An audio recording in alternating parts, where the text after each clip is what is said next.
तो कृषि उत्पादन में व्यापार को सारे बंधनों से मुक्त कर देंगे। तो यही तो ये कानून भी कर रहा है भाई। तो इस पर कांग्रेस पार्टी, राहुल गांधी क्यों परेशान है?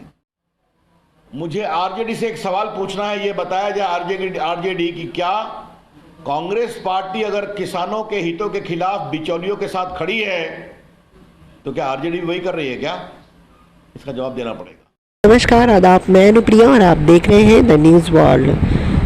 केंद्रीय विधि मंत्री शिवशंकर प्रसाद ने आज चाणक्य कैलाशपति मीडिया सेंटर में लोगों से के साथ जुड़ करके अपनी बातों को रखा। साथ ही साथ आरजेडी और कांग्रेस पर उन्होंने तंज कसा और कृषि बिल को लेकर के जो कांग्रेस लगातार तंज कस रहे हैं बीजेपी पर, उन सारी बातों पर भी उन्होंने अपने बयान। देखिए क्या कहा केंद्रीय विधि मंत्री ने।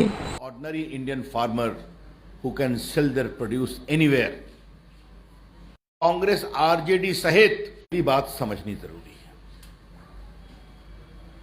दूसरी बात जो कहा जा रहा है कि ये न्यूनतम समर्थन मूल्य नहीं मिलेगा, ये बिल्कुल नहीं समाप्त होगा और हमेशा रहेगा। न्यूनतम समर्थन मूल्य कभी नहीं समाप्त होगा और हमेशा रहेगा। और नरेंद्र मोदी सरकार ने किसानों के समर्थन मूल्य को बढ़ाया है। स्वामित्व में हर 3 महीने पर 2,000 रुपए देते हैं हम देश के किसानों को, और बिहार के लगभग 16 लाख किसानों को 5,500 करोड़ रुपए दिए गए। तो देश के 11 करोड़ किसानों को प्रधानमंत्री किसान सम्मान योजना में एक नेशनल ई मार्केट किसानों के लिए बनाया। आप रजिस्टर होइए, वेबसाइट पर जाइए, बटन दबाइए, अपनी फसल बेच दीजिए। पटना के लोग पुणे बेच दें, बाकी बेच दें। आपको जानकर खुशी होगी कि पिछले 4 साल में 1,62,00,000 किसान मिला पर किसान को। तो ये अवसर होते हैं। मैं इस बिल के पक्ष में आऊं, थोड़ा मैं कांग्रेस पार्टी की राहुल गांधी ने अपने कहा था 2007 में ही कॉन्ट्रैक्ट फार्मिंग के पहले किसान को पट्टा दिया था। अभी एक कमेटी बनी थी मुख्यमंत्रियों की इस पर विचार करने के लिए, तो कमलनाथ उस समय मध्य प्रदेश के मुख्यमंत्री थे। पूछना है, ये बताया जाए आरजेडी की क्या कांग्रेस पार्टी अगर किसानों के हितों के खिलाफ बिचौलियों के साथ खड़ी है तो क्या वो मुंबई भी जा सकता है?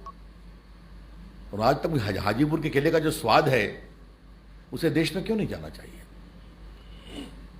अपनी लीची को पूरे देश में बिना किसी बाधा के क्यों नहीं जाना चाहिए? तो ये कि किसानों के लिए क्या क्या करना चाहिए, यही सब बातें उन्होंने कही है। तो मुझे लगा कि ये सारे बैकग्राउंड आपको बता दूं कि इस farmer produce trade and commerce promotion bill, इसमें क्या लिखा हुआ है? किसान या किसान से जुड़ी कोई कोऑपरेटिव सोसाइटी या उनका संगठन किसानों के उत्पाद को राज्य में या राज्य के बाहर कहीं बेच सकता है।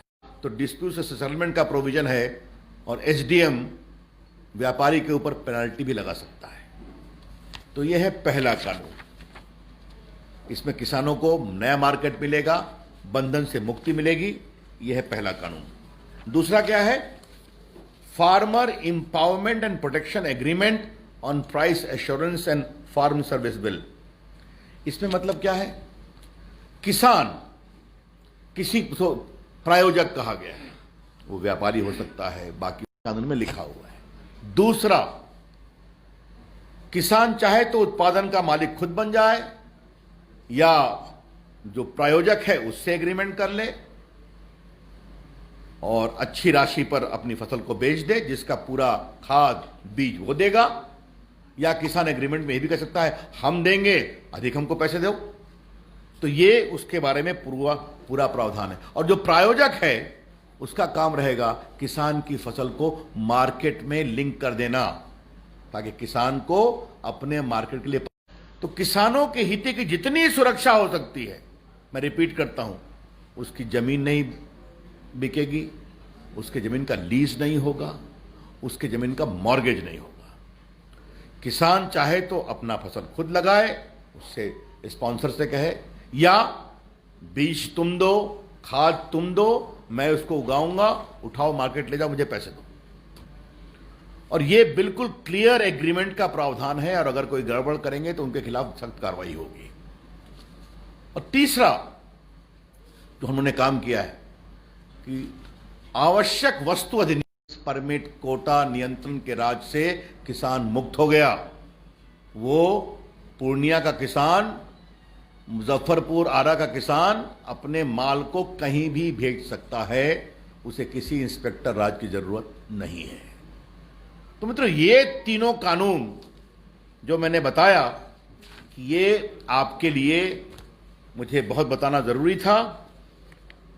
अब सामने मैं आपको एक नोट दे दूंगा, तो आप देख लेंगे, उसमें विस्तार से चीजें हैं, लेकिन खाली मैं आपको एक चार्ट के माध्यम से कुछ चीजें बताना चाहता हूं। देखिए, 13-14 में मसूर का समर्थन मूल्य था 2,950।